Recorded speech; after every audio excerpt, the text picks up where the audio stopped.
Welcome to the Tea with Tamara podcast. I'm Tamara Arnold, and it wasn't that long ago that I was a broke single mom drinking way too much, completely detached from everything. Now I've written multiple books, downloaded I Could Read Chakras, and I'm a channel for the universe. I'm a real person with real stories, and I can't wait to share them with you. So grab a warm bevy and let's have some enlightened conversation to live our best life.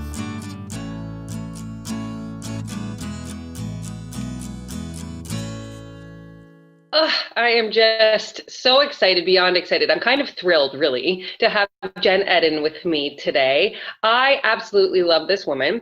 As soon as we met, we were like kismet spirits. Like it was like lightning bolts from my eyes to her eyes, our hearts like combined together. Those are the people that you meet that you just know you have known before in some other realm or lifetime or anything. And I also want to celebrate Jenn Edden even more because she's the very first person who I am graced to be able to have this enlightened conversation with on my podcast today. So Jenn Edden, I am just absolutely delighted that you are here. And if I may, I would like to just say something to lead in and then have you take over here. One of the things that really connected Jenn and I prior to even having this first conversation, because chances are one energy speaks to another long before we actually have a conversation. And one of the things that as soon as we started to have a conversation, we realized was that our lives on some level were very parallel. Story and your history and what brought you to this podcast, this moment in time, so that we can just like get real juicy here. Yes, I didn't want to interrupt. I'm not going to say a thing. I'm going to let Tamara do her thing because, I mean, for those who know her, we were just talking about it. Tamara's like, let's get this going so everyone can really hear. It's just magical, you know. It's magical what Tamara does. It's magical when you live in your truth, right? And you don't let your circumstances run you. And yeah, I'm going to put a little something in here. And when you clear your chakras. So what Tamara didn't mention is, you know, so I've worked with Tamara and I've done a lot of work before her, but it was when I really started to understand how my chakras can help me manifest or not manifest that my life changed. My business changed. My revenue stream changed. It's incredible to have that alignment, and I know we're going to get into it, but your past does not need to define your future, and I swear that is just something that Tamara and I continue to bond over, right? I mean, truly, we can like open that that is, up. I know that is a gift worth giving. That's tweetable. You know, your past does not define your future. Hashtag Tea with Tamara.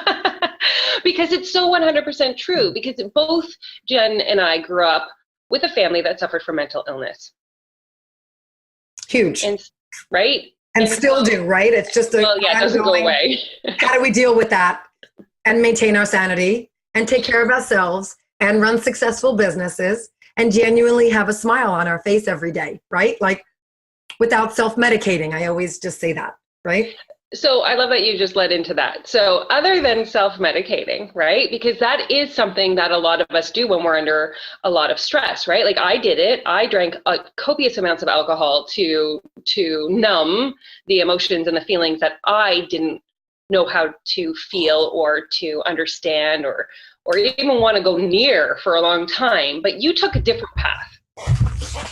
Right. So I used to eat shit ton of cookies and ice cream. And this is actually what I'm going to be, I'll put the quick plug in because it's the truth, talking about around the country next year. You know, your past doesn't have to define you. Your addiction doesn't need to define you when you tune in.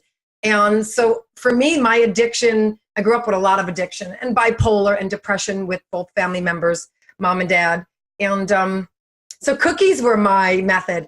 But the thing is, and I feel like you said it, but you didn't, Tamara, I didn't even know that that's what was going on, especially as a kid. It was just, isn't that the norm? Doesn't everybody eat 2 rows of Oreos in one sitting and then want more?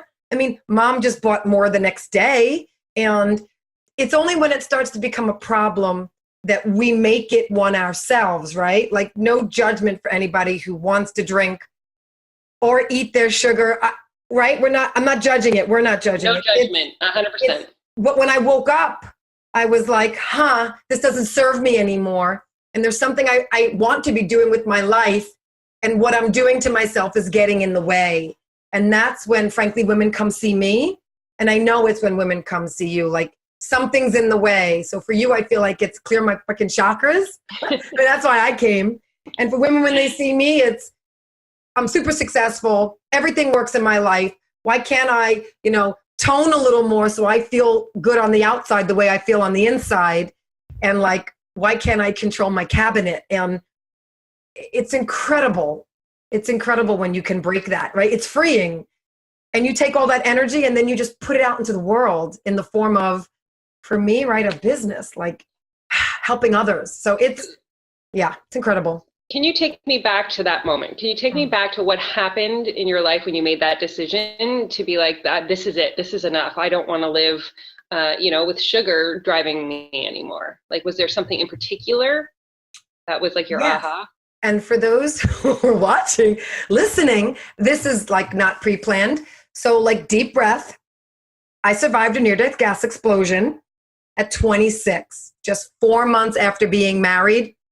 And literally in that moment when I lost all my belongings, other than my husband, one cat, and our blue Jeep, there's nothing there. There's nothing to talk to you. You just talk to yourself.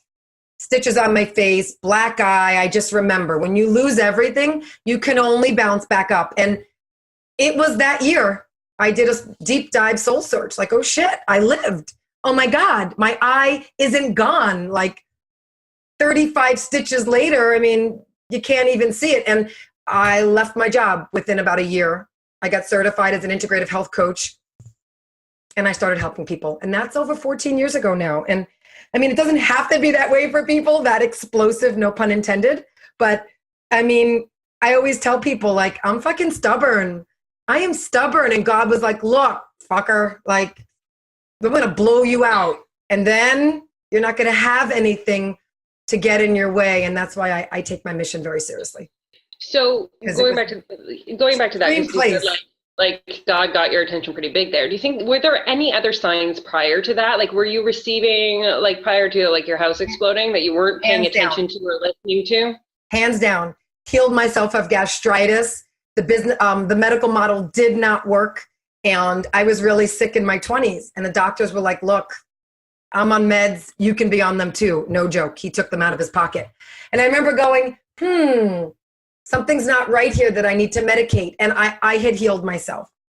I had gone to medical school because I had been on this path of, I know I want to help people, kids in particular. And I remember one of my colleagues throwing an airplane across the room during a nutrition lecture. And I watched the airplane sail across the room. And I thought, with all due respect, this is going to be my colleague. And it was a light bulb moment. I called home and I was like, you know what? I didn't tell them what the light bulb was because I knew for myself. And I took a leave of absence and I never went back. So there have been things along the way that we're building. I worked for a nonprofit because I loved type 2 diabetes. So I was helping people through nonprofit work. But when the house went up and I lived, I remember saying I should have lost my left eye. There are stitches above and below it. The door exploded and broke, and it didn't hit my eye. It just caught me above and below. You couldn't plan that. And I looked at Joe and I said, there's something I should be seeing in the world. And he said, I agree, go for it. And it was so natural. I was top in my class. I got 10 clients before I graduated. Women just gravitate towards me. I don't do a lot of marketing. It just comes through the birth of 3 kids. I've written a book. When you're aligned, and you taught me this too, Tamara, it just comes to you when you're aligned. It's just staying aligned, right? I go from aligned to not aligned, and that's Tamara's work. And I just like, we can go there. So Okay, you realigned me. Let's go there. Let's go to what was going on when I met you. Do you remember the first thing I said to you? Like before I said anything else, we kind of like looked at each other on the floor at Unfair Advantage, and we were looking eye to eye. You came over and you said, that girl over there told me I needed to come and talk to you, the little blonde. How funny you were. I just remember seeing green hair. Yeah, no, I had green hair at that time. Bluish green, and I was like, she's interesting. She knows herself. She's grounded, and there's something there for me.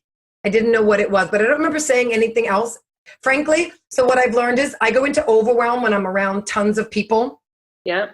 And that was a huge growth moment for me, and I didn't realize that being out of my house, it's like a joke, but I've been running my business from my house for like 13 and a half years. And then I decided it was time to step out. So naturally, I always say anxiety. I mean, you said it, Jen, you have a lot of anxiety.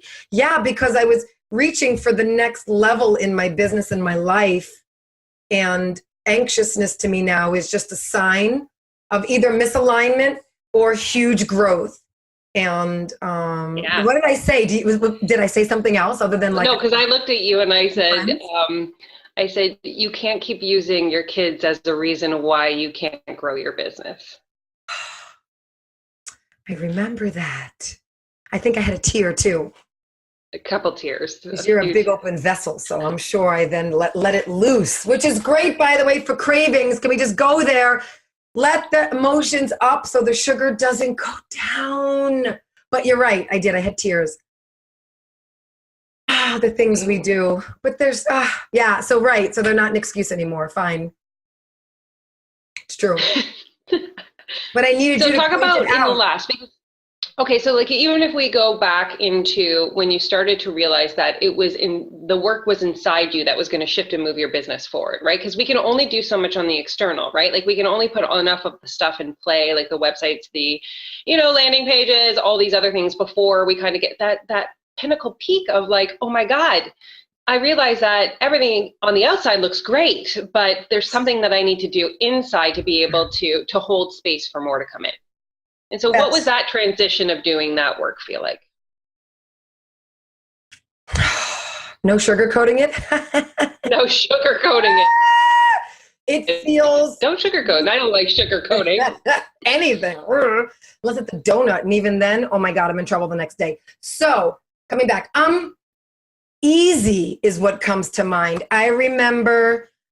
because I did all the other stuff, right? The book, like everything looked great on paper, the website, and yes, I was making money, and yes, I was happy about it. But there was a intangible. Women know what I'm talking about because we go through it. And I was like, something was blocked. And I remember it was like, let's talk sacrum, right?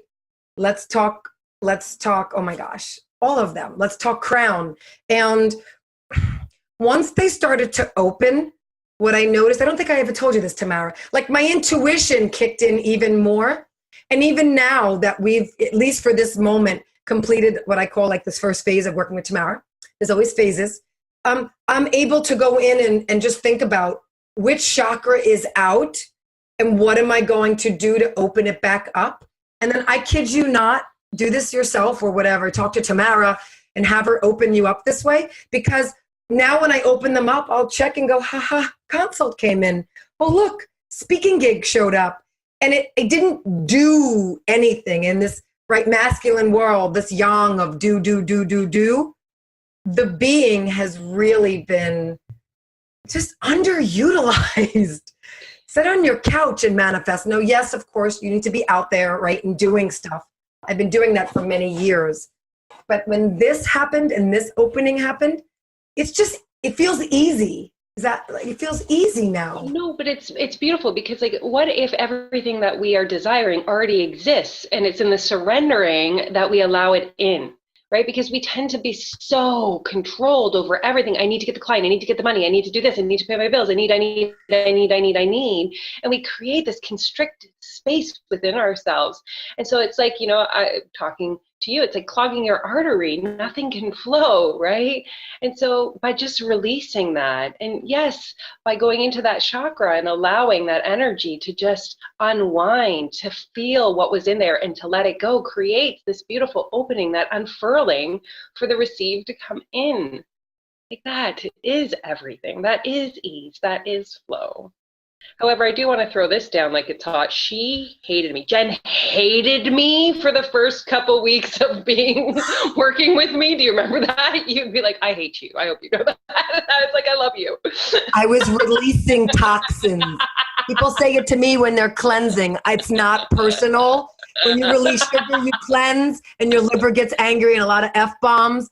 And so I was cleansing chakras. You're right. But yeah, okay, we'll just leave it at that. But Tamara was so beautiful. I know, I love it. She knew. I know, but I actually love when people are mad at me. I do. It just fires me right up, because that's part of the transformation, right? If you weren't feeling angry, it wasn't exactly where you needed to be. And believe me, it won't be the first time I throw somebody on the bus under that. Yeah, she's right. She's right. It's true. Thank you for the reminder. But I love, seriously, this right here that we're talking about, and we don't need to get into family stuff, or we could. But you see how I love how so light this is? It's not personal. I own my shit. You own your shit. And when you own your stuff, like, life is transformational. It just is. It just is. And I love that exchange just happened. And you're like, Jenn, I get it. And I'm like, oh shit, I get it. And like, almost no apology needed. And that's the beauty of the work. But that's the beauty of it. And the beauty of, being sane. So I'm going to actually go back to something that you said that was really powerful. Mm-hmm. And that was, that we are in control of ourselves regardless of our family. So like, was there again, I love these moments where we come to the realizations, or we get those awarenesses of when you realize that you couldn't blame your family anymore. And that you took control back over your life. So empowering. I was just talking to my husband about this. I was going on a walk because I love my mom, but when we talk, I then need to clear. So I had a convo with mom this morning, which always goes the same way, which we'll leave alone, but just know I needed to clear. So I called my husband. He's a great clearer, and I went for a walk because I needed a double clearer. So a walk, grounding, looking at trees, fresh air, clearing. And I said to him today, and it's perfect you brought this up, I said, look, if it wasn't for my mom and dad being the way they were, I wouldn't have such a strong calling, and my mission wouldn't be on the forefront of my mind all the time. It would always be going in the energy and feeling this victim-y thing that a lot of women feel, men, everyone. And for me, I then channel it. So mom doesn't mean to put me down and I'm never enough, but that's just how mom sees herself. And I did a talk at Malloy College last week, and it wasn't like, and I'm on channel 12 tomorrow, and it wasn't like, way to go. It was, you're not with them every week? I was like, no, mom, once now, and they picked me up for the spring again. Like, that was enough for me. It's just like that. And then we're getting in an RV in the spring so I can literally do this work on the road. And it's not to take it personally. I got off and I was like, you know what, Joe? If I didn't get these constant reminders, I wouldn't be pushed to grow bigger. And now I'm like, all right, now I need to call a local school. What am I waiting for? And let's get in and let's talk addiction and food, because people suffer and then they self-medicate. And the first thing I put on Facebook today was, you don't need to get off the phone with your mom and self-medicate with alcohol, cookies, or food. You can do it too. Tuesdays with Jenn is happening. Like, ask me anything, because, right, I took it and then I channeled it back out so I could help others. So that came later than I would have hoped, but I'm not one to look in the past. So that came in my late 20s when I started my business into my 30s, and I'm 43 now. Well, you did it faster than I didn't actually stop the blame game until I was 37, right? Like, I think that as long as we get to that space of knowing that, it wasn't our fault, or we were not in control of, our parents' decisions, and we love them for who they are. I mean, Tony Robbins, I recently saw him, and he had said, if we're going to blame them for the bad, we have to blame them for the good too. Oh, Yes. And I love that. Blame them for the good and the bad. Well, I might use that today. That's the truth. That's a Tony Robbinsism. It's the truth. It's the truth. I have my work ethic and my money the way it does. Because my dad was a fucking kick-ass CPA. And that was what he did. And he knew how to make money and be slick about stuff, the bad and the good. So I love that. I agree. So glad we're going. You mentioned so glad you threw this down just in the fly, but like, this ask Jenn anything. Where, if I want to ask Jenn anything, where would I go to find out how to ask? Thank you for that. Yeah, that's something I decided as a give back. People don't always feel comfortable reaching out, but if I'm already there, it's Tuesdays on my live Facebook page. It's my Jenn Edden private page. It's 12 to like 12:20 Eastern Standard. It's Ask Me Anything. I'm doing cravings this week. But every week, whatever I feel like is important. And can anyone know about it? Yeah, can anyone be your friend? Can the people listening be your friend on Facebook and be listening to the Jenn? I haven't hit my limit yet, so hurry up, be my friend, like me quickly. Yeah. Well, do you have a page that is followable? Because if you have a followable page, then they can just follow you, right, and still have access to that. Yeah, that's great. Jenn Edden, sugar addiction expert. You can find me on that page too. It's great. Yeah. Very, very and cool.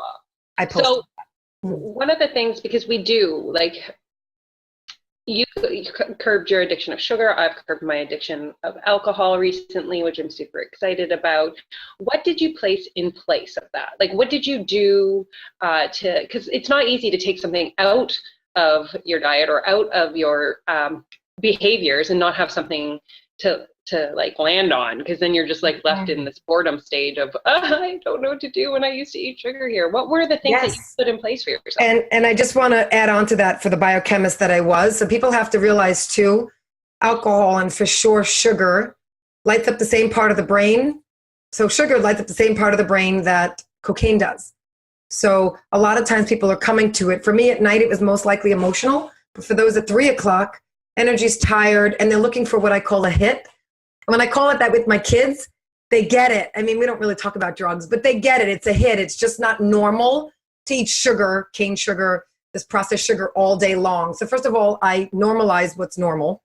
Mm-hmm. And so women, people, we're looking for this, like this thing at night, this hit, this, I feel sad, what can bring me back up? So it's not always just like I wanted to say self-love. Like I love myself more. But let me tell you, you've been eating cookies or crackers or wine at night. There's no fucking way you're just going to love your ass at 8 p.m. and be like, oh, I love myself. You actually are going through a physiological change and you need to address that to make this permanent. So I tell people, just get a hit a different way. Like, how about with an organic green apple? Like that will put a little sugar in your bloodstream and it's healthy. So I try to find other alternatives to give you, I'm just going to say it, like that high, that relief, that I feel safe. And when you can look at it that way, then it might not be a green apple. It might be a cup of tea with honey. That was my thing. I feel safe. I never told anyone that before. It's a safety thing. I'm with family or I'm at a party and I'm like, can I have a cup of tea? It's just, and I love it, tea with Tamara. That was not planned, by the way, people. But I make a cup of tea and it's just my thing. And if you have some raw honey, I love you more because raw honey is anti-inflammatory and really doesn't trigger anyone I know. And so it might be that. It could be for others, like go to bed, so I don't have an exact. But for me, it's a green apple. It's a cup of tea. Journaling, I will just write down whatever's bugging me. It's not the same quote unquote hit that your body might physiologically need, right, to bring it up. But those are a couple of things that have worked. And for sugar addicts, I don't know how it is because I'm not addicted to alcohol and other stuff, but for sugar addicts, you got to be gentle with yourself. Especially if you got a badass in you like I do, who's like, what do you think you're taking out? I will show you. And so I do it gently. We love her up. I love you. Let's have an apple today. It doesn't mean you can't have the cookies tomorrow. And you just kind of massage it, for those who relate. If you do it that way, it can work. It can work. And so, as with anything, right? Like, have you ever hiccuped or gone back, and then, you know what I mean, had to work yourself back through it and all that kind of stuff. Yeah, you can't see my face. This should be video. You'd be like, what? So my clients come see me and they have what they say, oh, I fell off the wagon. First thing I'm like is, first of all, there's no friggin' wagon working with me. So you didn't fall off anything. Number two, you could never go back because you're never the same person. Every day you're a new person. You know, you're not, oh, that old person, whatever that nonsense is you tell yourself. And we're always growing. And what was the question? Oh, do I have it? Yeah. So I tell my clients, oh my God, I have just screwed up, effed up, messed it up, just like 100,000 more times than you. The only reason I have so much more wisdom than most people, which is why I own it like I'm a sugar addiction expert. Because guaranteed, if you've done it, I've done it a million times more. It's just how I mastered this. And why women say, oh, I can relate. Oh my God, you're so down to earth. Oh my God, what you teach works. Yeah, it works because I freaking did it like 72 million times wrong. And then it's like, was it Albert Einstein? God, did I get that right? Light bulb? I don't know. God, I'm so funny when I get that shit wrong. The light bulb was like, I always laugh with myself because I hated history. Graham Bell, right, so we're perfect together. Yeah. Einstein, the Bell guy, the one with the light bulb. Don't judge me for not fucking remembering him. I was Zing out that day. He said, people said, oh my God, you found a million ways that didn't work. He goes, no, I found a million ways like how not to make a light bulb work.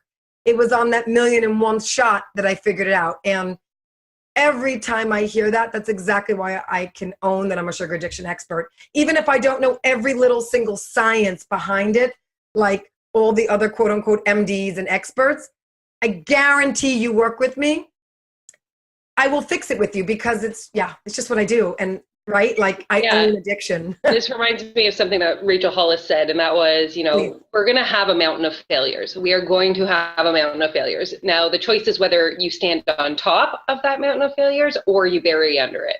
So, right, like we have a choice because we're all going to fail. We're all going to make millions of mistakes, but I call it failing forward, if you will, right? Because for every thing that I think I've done wrong, because there really isn't any wrong, it's only growth.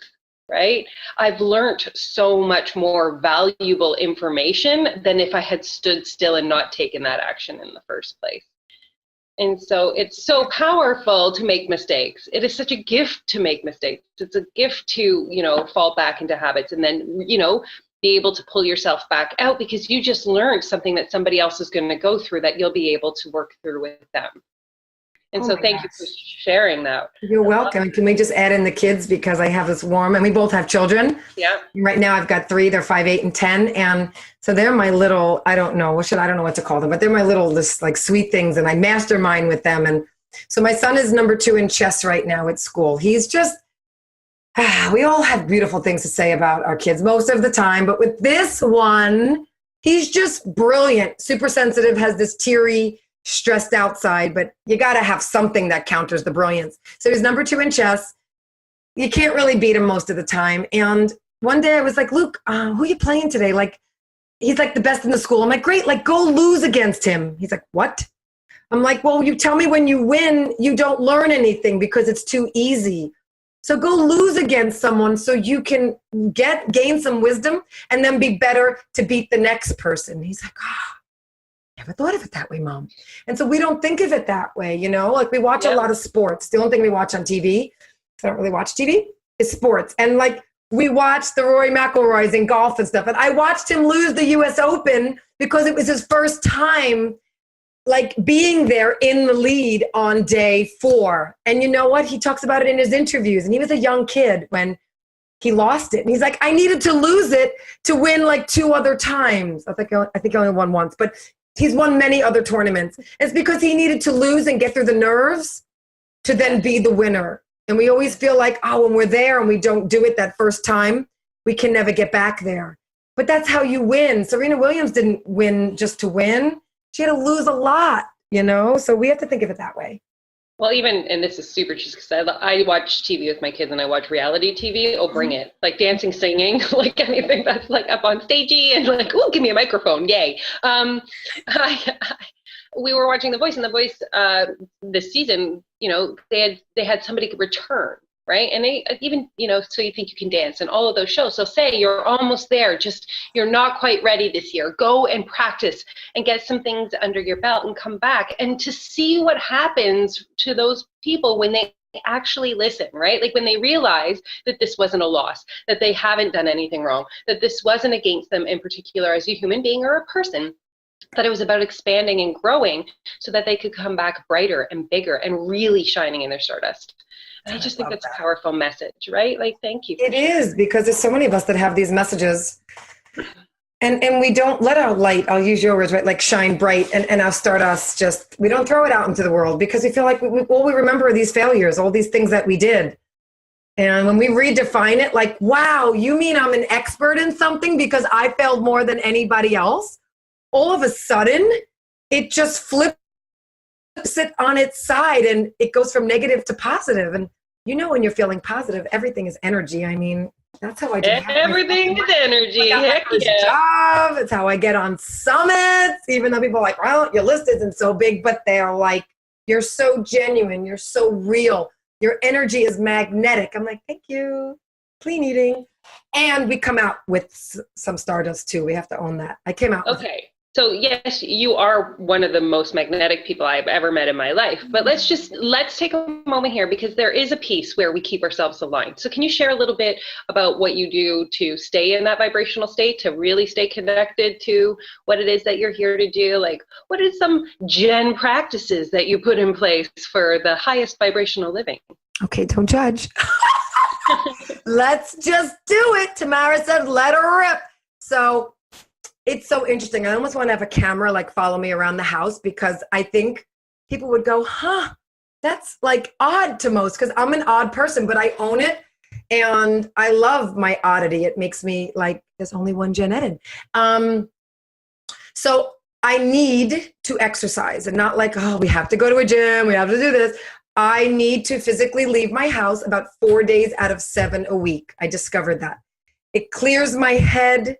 I need to have my muscles feel sore. For me, I look the way I do. People say, oh, why do you look the way you do? Well, because my head is so damn clear that my body just reflects it.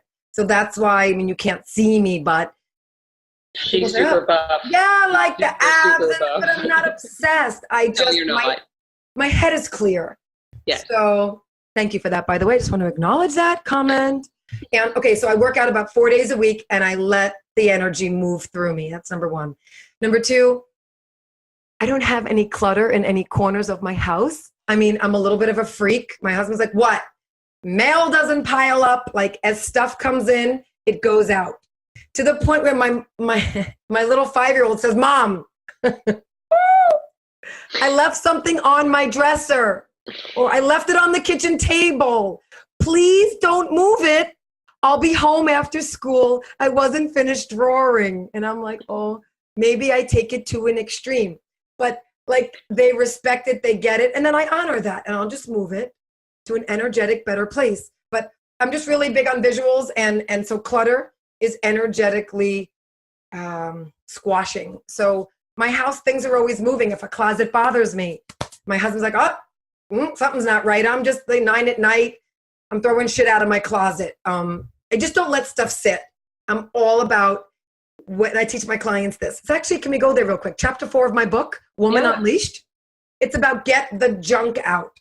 Yeah. Physical environment, relationships, and out of your mind. So for me, relationships could be for another day, or we could go there. But you know, the physical environment is just so important.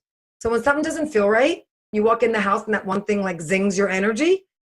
Get rid of it. Move it.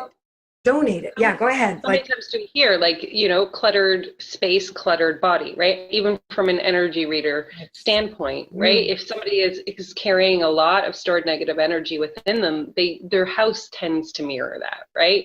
We tend to have lots of stuff on the exterior because that's the internal space on the interior. So to say that your house is so decluttered, it just goes to show, Jenn, how much work you've done on the inside. Thank you. I'll take that too. I never think of it. I love that it started internal and external. I'm like, dear God, car needs a cleaning. Yeah, it's the truth. And can we go there so the work I do for those listening, like, oh gosh, I have cravings, I struggle with some health issues. So clutter's related to your health, chakras, but your health as well. And I tell women, when weight's not moving and you think you've done everything, go clear your closet out. Get rid of stuff that doesn't fit anymore. Shut the back door because it messes with your health. I had a woman, and yeah, weight is a lot of what I do with women. They want to look and feel better. So I'll own that that's a piece of my work. But we had done everything. Really, she was amazing. She really followed, my lead. And she's like, oh, it's not moving. It's stuck at the 10 pounds. I'm like, what does your closet look like? Then I pull out the big guns. And she's like, well, funny you should ask. It's loaded with, and these are her words, my fat pants, my skinny pants. I was like, well, first of all, we don't use that word. Second of all, throw that shit out. Get it out. I want clothes out. And you pay me enough. Like, listen to me. And she was at her wit's end, paying me. True story. Stacy. She did it. A week later, she's like, oh, wow. Scale started to move again. My weight shifted. I'm like, because it works. Because it does work. It 100% works. Right. And because we need to and I've read so many books in my life, my God, I love reading. But even in energy books and in clutter books and all these kinds of things, we need to create space for the results to happen. Right. And so she had a closet full of a belief that wasn't her belief anymore. And so she had to create the space by taking out the things that weren't serving her. And then her closet was like, look at me. Now there's space for you to put in clothes here that match what your ideal weight is. And then her body could respond to that energy exchange. It's incredible. So I love, and so I'm going to finish that up. So I love that not everybody believes, which is fine. I respect it in this spiritual or in this other world that for them they can't always see. So I'm so damn concrete. Sometimes I'm like, all right, go do something a little fruity today. Because I can be too grounded, which brings me to your point of what else do you do? Sometimes I just need to have fun. Skip the whole agenda, like ditch it. I hang out with the kids. Let's go to, dare I say, an arcade. Like my kids love the arcade. I love the arcade. We don't do it a lot, but like, fuck it, let's go to an arcade. And they're like, what? You want to do what? And let's have a friggin' donut. Mom has lost it. And we all laugh together and it just keeps life freed up. We have to be so tight. So I do what I do, but I also let my kids, be kids. God, I wish I could that is the most important thing even for me right now. That's something that I'm going through. So thank you for sharing that. Is we've got to stop being so serious in our lives. We've just got to stop. When you get into that moment of being too serious, we all know that. I'm adulting really hard. Everything is it's really going on autopilot and all of that. That's the moment where you kind of have to yes, if you could see, she's Jenn right now is oh my God, let's just not do that. My eyeballs pop out of my head and my face goes funny. Yeah. Let's just release it all. Let's just let go of it all. Let's surrender to the fun. Let's bring back our inner child. Let's just have a hootenanny and laugh so hard. How good is that for your physical and physiological body, Jenn? Laughter. Oh, they've done research on it. When I was in India studying abroad for part of my certification, I went to a 30-minute laughing workshop. I remember these men from India in their suits, all professional, cackling like hens, walking around the room for 30 minutes, moving their arms up and down like wings. And I was like, oh my God, we never do this in the States. And these professional men know the value. And to your point, how good did it feel? What does it do to your body? I specifically remember, first of all, I couldn't laugh for 30 minutes because my abs were killing. But these men would come over and make me laugh. They were committed to making Jenn Edden laugh. Because at some point I got back in my head this is stupid. What the hell? We don't do this in America.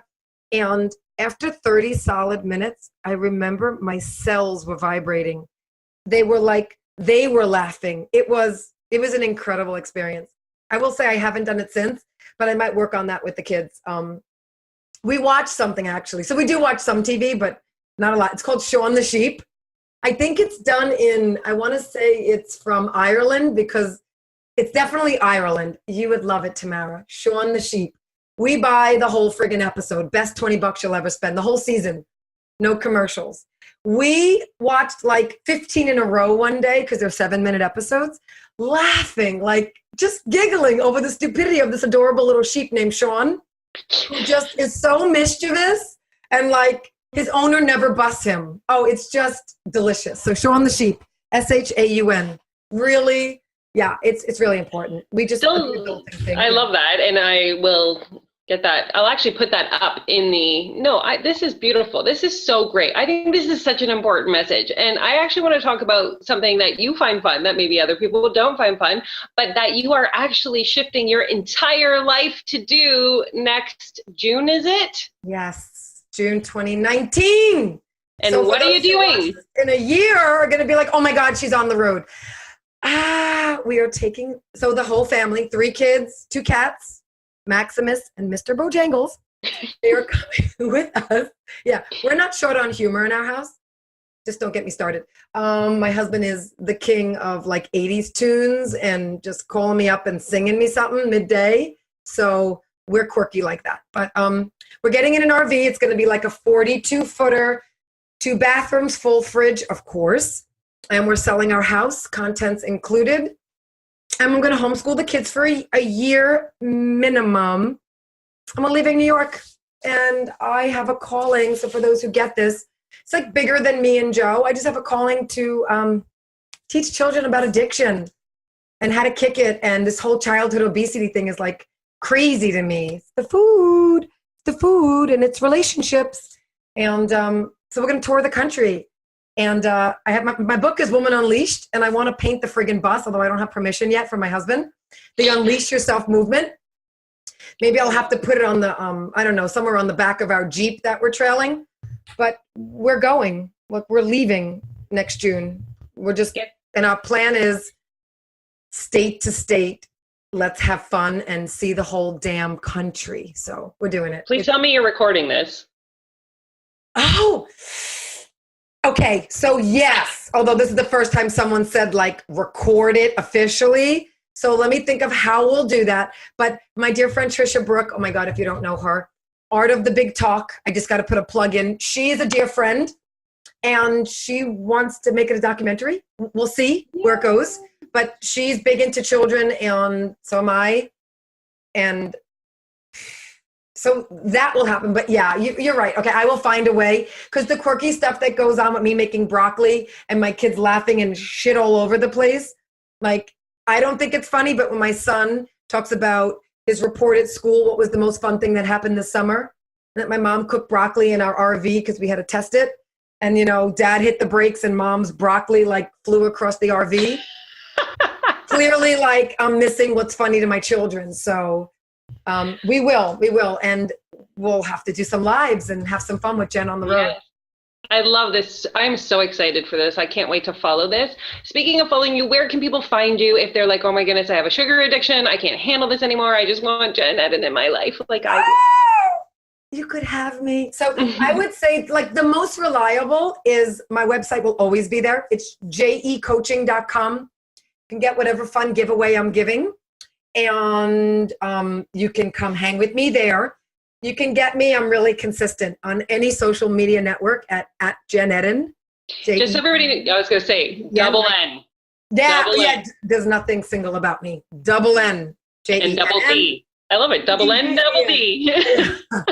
And my book, we can talk about it. They're welcome to have a free copy of my digital book if they would like it.